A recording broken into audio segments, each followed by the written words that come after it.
This is the Treasure Tree Therapy Planters Podcast, and that's no cap. Whoa!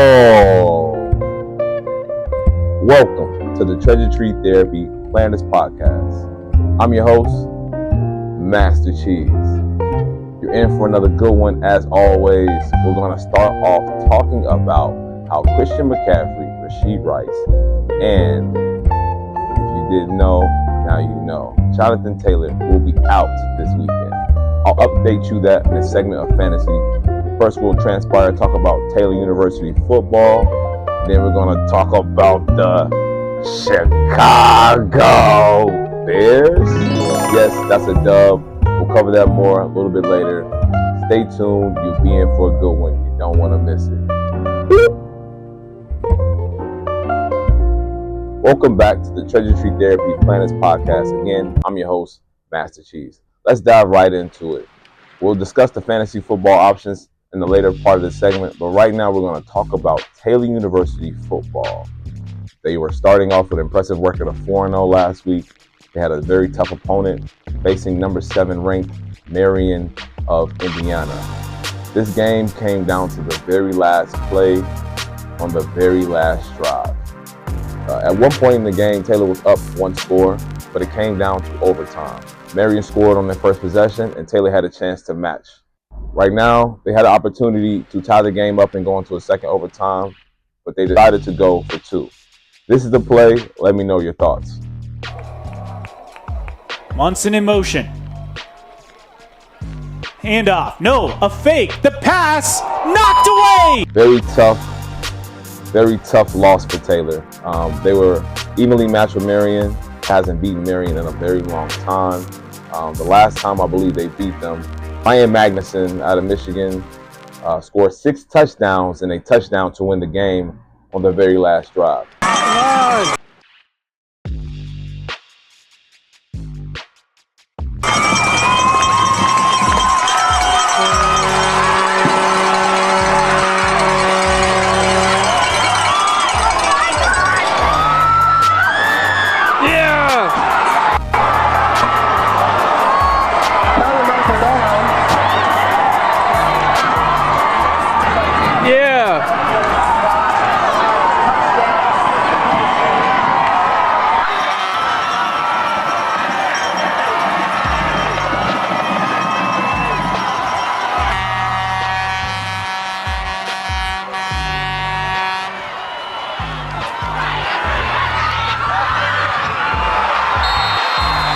But let's go back to what happened this Saturday.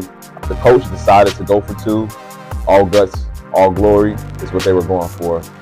The tough part about this is that they failed on winning the game with that attempt. Things come down to decision making. You can make the right decision, but it also comes down to what's called execution. Taylor had the right play, just did not execute it the correct way.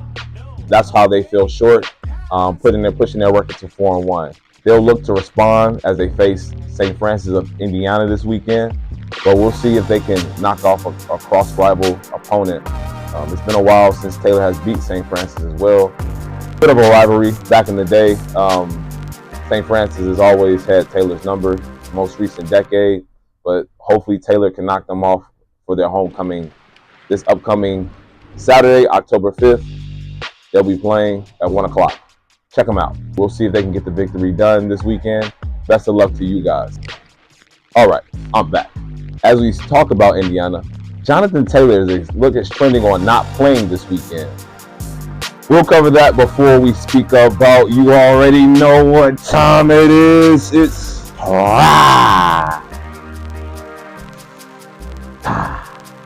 Yes, we are back in full effect as always. The Colorado Buffaloes are still doing what they should not be doing, and they're knocking off opponents left and right. They had an impressive win this weekend against UCF.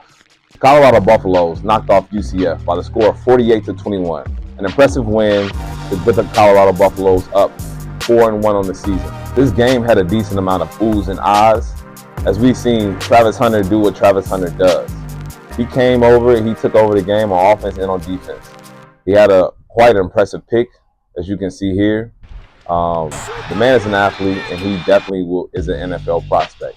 But we're going to progress to Primetime Junior. We're going to speak about Shedeur Sanders because that man is balling.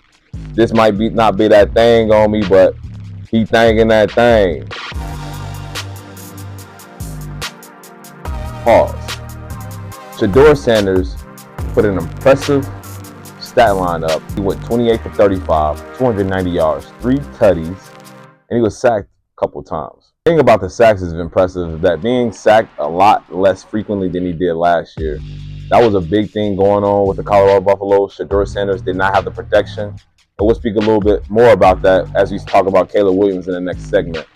But Shedeur Sanders is impressive. He's still showing that he is that guy, NFL talent, NFL prospect. Throwing a dime. Just check this play out right here. Puts the ball right on the money, touchdown. These are very impressive throws, and it's going to be hard for teams to beat the Colorado Buffaloes if Shedeur Sanders is in the driver's seat at the quarterback position. Colorado Buffaloes still have a lot to prove as the season progresses. They're still not bowl eligible, but they're in the driver's seat right now. They need one more victory to get there. They need 2 more victories to get there, sitting at a record of 4-1. With the 4-1 record, they have to go and take down Kansas State, number 20th in the country, which would be a tough task. If they can knock this team off, I can see them having a very, very great year, and it could propel Shedeur Sanders into the Heisman conversation a little bit more. Good luck to the Colorado Buffaloes this weekend as they have a tough test, and then we will progress to, I got to take the glasses off. I could keep them on, but I'm going to take them off, and you know why.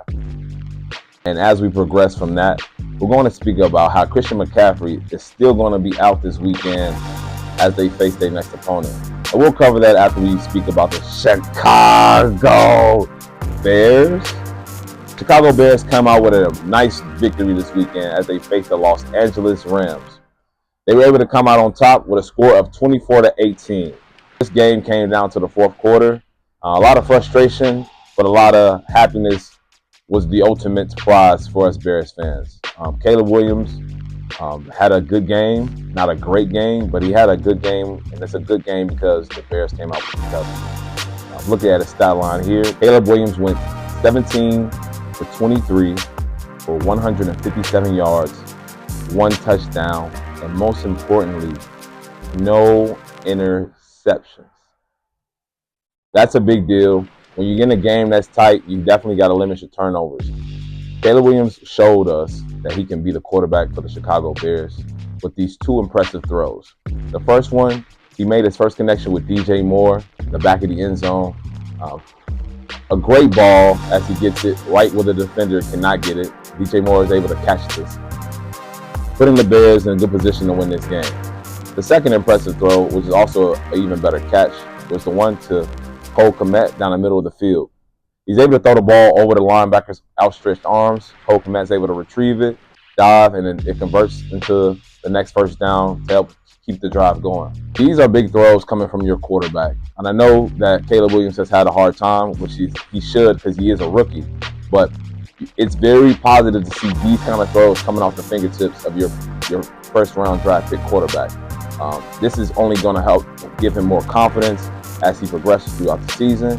But most importantly, limiting his turnovers is also going to help the Bears win. I know our winning game has been up and down, but Swift was moving very swiftly on his touchdown that he had in the fourth quarter of the game. The Bears, with that being said, Caleb Williams is going to have to build off of this, and he's going to have to continue to show that he is the quarterback of the future with these throws. The most important thing is if he can limit the turnovers and keep the ball in the hands of our defense, I think that's a great look for him his rookie year. I know we want him to be Patrick Mahomes, and I know we want him to be the Josh Allens in the world, but that is not necessarily always winning football. Joe Burrow is a very good quarterback. They're having a tough time even with the great arm that he has. So we got to still continue to be patient with Caleb Williams. Our line is definitely improved. They gave him plenty of time in the pocket. Hopefully they build off that as they come into their next week opponent. Bears have a challenging upcoming opponent with a pretty good defense, some would say, against the Carolina Panthers. Now, this is ironic because the Bears are who they are because the Panthers put us in the driver's seat. So I know they're looking to get this victory, and hopefully we can come out on top. As the Bears look to improve their record to 3-2, they have to really take down the Carolina Panthers and play the slow game. So we'll see what they do. And then we're going to progress from the Chicago Bears. Sorry, bud, you got to get off me. We're going to talk about a little bit of fantasy football options. Rashee Rice, wide receiver for the Kansas City Chiefs, experienced a knee injury on an interception and a missed tackle by Patrick Mahomes. They say he don't miss. I'm just joking. On a more serious matter, he is out right now. Was said to be probably an ACL tear. They still haven't been able to elaborate on how bad the injury is. Now, similar to what I spoke to you all last week about Puka, this is a very concerning injury because this is something that puts athletes out majority of the time for a year. Kansas City Chiefs are being very cautious and they're taking their time with their young receiver. He's only 24 years old, so his recovery should be a lot faster than someone like a Keenan Allen who's been in the league for a long time. That being said, the ACL is something to be very, very cautious with because it lacks that extra blood flow, and it's one of the very few ligaments that helps keep the knee stable in that sagittal plane. We have to look out and be able to understand that Rashee Rice will maybe be out for a good at least 6 weeks. Not because he can't perform at 6 weeks. It's just because you play football at a very high speed. These injuries can reoccur and they can eventually get worse. And then he'll really have to go get surgery, which I believe they're trying to avoid. So they're being very cautious and they're trying to give it some time to how he can recover and if he needs to either sit out the year or just sit out a long period of time. So good luck to you, Rashee Rice owners. Got to hit the waiver wire. And then we're going to talk about Jonathan Taylor. He is the running back for the Indianapolis Colts. He's been looking pretty good this year, fresh. He had a lot of issues last year with his right ankle. It had him sit out a decent amount of games because he was spraining the ankle. It appears he has sprained the ankle again. Now the Indianapolis Colts are holding him out of practice, and he is trending in the direction of not playing. High ankle sprains are something that are very painful, and the ligaments take some time to heal. With Jonathan Taylor, it may be a little bit different because he has that laxity, so he may be accustomed to the pain and can play through it, but it's not going to bode well throughout the year if he pushes through that pain early in the season. I'll look for them to sit him out for maybe a week or two, but we'll see what they do. They have the best state-of-the-art medications and drugs that'll keep the pain down. With that being said, it's very important as we continue to look at these injuries and understand that the nervous system and the neurological system also plays a part in these. With knee injuries and ankle injuries, the body does become susceptible to these re-aggravations because the body's nervous system feels the pain still.